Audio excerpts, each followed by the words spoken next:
Hello friends, welcome to commerce की पाठशाला with Sameer sir. आज मैं एक नया अकाउंटिंग टॉपिक लेकर आया हूँ, that is admission of partner. आज हम इस वीडियो में उसका इंट्रोडक्शन पार्ट समझेंगे।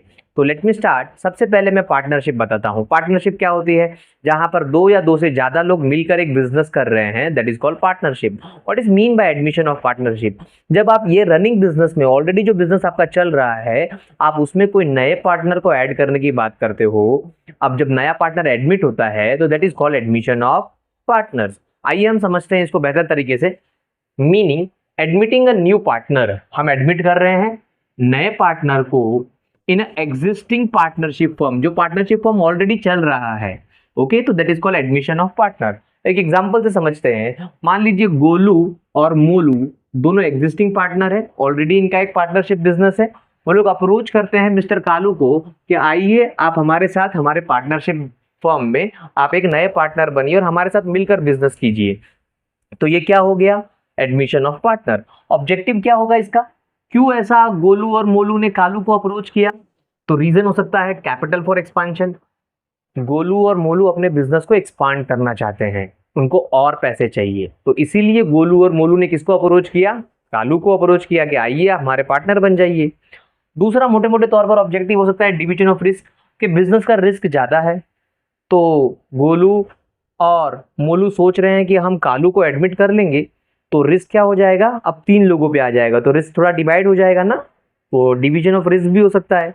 देन नेक्स्ट आपका मैनेजमेंट नीड्स होगी, कि हो सकता है कि गोलू और मोलू को ऐसा फील हो रहा हो कि हम लोग जो एग्जिस्टिंग बिजनेस है हमको रन करने के लिए प्रॉब्लम आ रही है, ज्यादा लोग चाहिए। तो ऐसे में गोलू और मोलू ने किसको अप्रोच किया? कालू को अप्रोच किया कि आइए हमारे रनिंग बिजनेस में आप ऐड हो जाइए और हमारे साथ मिलकर काम कीजिए, ताकि मैनेजमेंट का जो प्रॉब्लम खड़ा हो रहा है कि ये दो लोग कंप्लीट नहीं कर पा रहे, वो नीड पूरी हो जाए। तो मोटे मोटे तौर पर मैंने 3 ऑब्जेक्टिव्स यहाँ पर दिखाए हैं, और भी बहुत सारे रीजन होते हैं।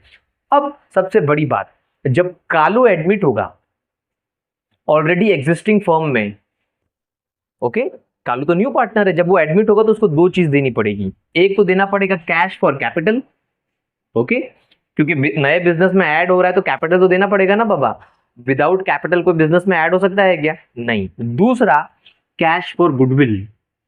आप बोलेगे सर ये बात तो समझ में आ गई कि बाबा नए बिजनेस में हम ऐड हो रहे हैं तो हमको कैपिटल का पैसा तो देना पड़ेगा, it's a very sensible thing, but cash for goodwill ये क्या होता है? तो मैं इसको आसान करता हूं एक एग्जांपल देकर। ओके,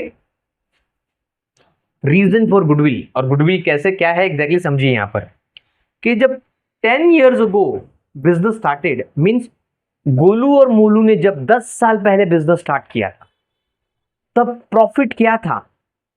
0, बिकॉज अभी तो बिजनेस स्टार्ट हुआ था। गोलू और मोलू ने अपना कैपिटल डाल के रिस्क लिया। ओके, 10 years ago जब उन दोनों ने मिलकर बिजनेस को क्या किया था? स्टार्ट किया था, तब तो 0 प्रॉफिट था। बट उन्होंने 10 साल तक मेहनत की, मेहनत की, मेहनत की, मेहनत की, मेहनत की, बहुत हार्डवर्क किया, हार्डवर्क किया, हार्डवर्क किया, हार्डवर्क किया, और 10 साल के बाद आज वो पार्टनरशिप बिजनेस कहां पर पहुंचा है? देखिए, धीरे धीरे प्रॉफिट बढ़ते गया, बढ़ते गया, बढ़ते गया, बढ़ते गया, और 10 साल में ये प्रॉफिट कितना हो गया? 2 लाख का प्रॉफिट हो गया है। तो आज वो 2 लाख का प्रॉफिट शेयर कौन करता है? गोलू और मोलू, 10 साल के बाद। और 10 साल के बाद इनको फील हो रहा है कि हमें एक नए पार्टनर को एडमिट करना चाहिए, तो दैट इज कालू। तो कालू को कैपिटल तो देना पड़ेगा, बट जैसे ही कालू इसमें एडमिट होगा इनके बिजनेस में, कालू भी बने बनाए प्रॉफिट में उसको शेयर मिलने लगेगा, क्योंकि यहां पर गोलू तो लेगा प्रॉफिट का हिस्सा, मोलू भी लेगा हिस्सा, बिकॉज वो तो एग्जिस्टिंग पार्टनर है। अब नया पार्टनर कालू भी अपना हिस्सा मांगेगा, तो बने बनाए बिजनेस में कालू को 2 लाख रुपए के प्रॉफिट में उसको भी शेयर मिलने लगेगा। यहां तो बनी बनाई मलाई खाने मिल जाएगी कालू को। तो क्या आपको ऐसा लगता है कि गोलू और मोलू चुप बैठेंगे? गोलू और मोलू तो ये कहेंगे कि बाबा जब मैंने बिजनेस स्टार्ट किया था तब तो तू था नहीं, आज हमने बने बनाए कस्टमर बना लिए हैं बहुत सारे, जिससे कम से कम हर साल हमको 2 लाख रुपए का प्रॉफिट होता है। तो क्या ये बनी बनाई मलाई गोलू और मोलू कालू को खाने देंगे इजीली? नहीं। इसीलिए गोलू और मोलू कह रहे हैं कि बाबा तू कैपिटल तो देगा ही देगा, साथ में हमारे फर्म में एडमिट होने का गुडविल का पैसा देगा। क्योंकि तुझे बना बनाया हुआ प्रॉफिट मिलेगा, बने बनाए हुए कस्टमर मिलेंगे, बना बनाया हुआ बिजनेस मिलेगा। इसमें तुझे को बहुत ज्यादा स्ट्रगल करने की जरूरत नहीं है। इस फॉर्म में ऑलरेडी 2 लाख का प्रॉफिट है हर साल का। तो इसीलिए कालू को गुडविल का पैसा भी देना पड़ेगा बने बनाए फॉर्म में एडमिट होने के लिए, बिकॉज इस फॉर्म में ऑलरेडी क्या है, बहुत सारे कस्टमर्स है। हर साल कितना प्रॉफिट हो रहा है आपको इस फॉर्म को आफ्टर 10 ईयर्स? 2 लाख रुपए।